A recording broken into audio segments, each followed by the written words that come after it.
17 машин пожарным частям, 11 лесничеством. Сегодня на Красной площади Чебоксар пестрило в глазах от новых автомобилей, которые теперь будут работать в районах республики.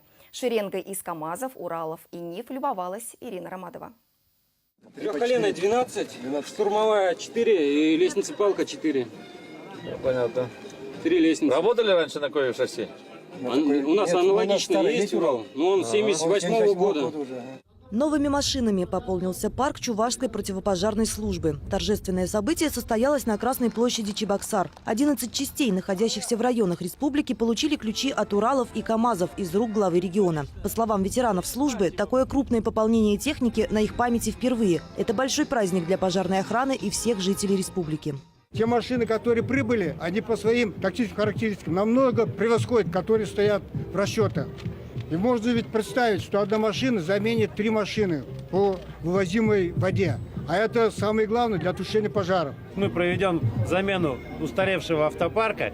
И этот современный транспорт, эта техника, она, конечно, облегчит. Она, как тушили пожары, какой сложности бы они ни были, так и будем тушить.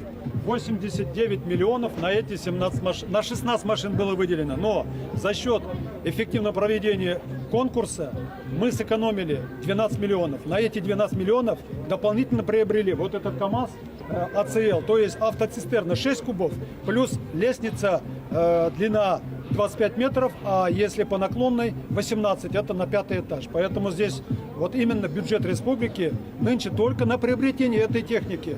Плюс еще спецтехника, спецоборудование. Это деньги колоссальные, они зашкаливают за 200 миллионов.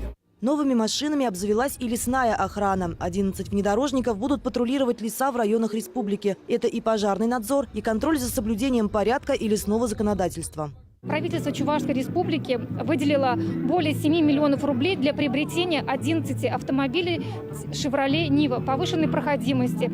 Поэтому это очень большое нам подспорье выполнения передних полномочий Российской Федерации.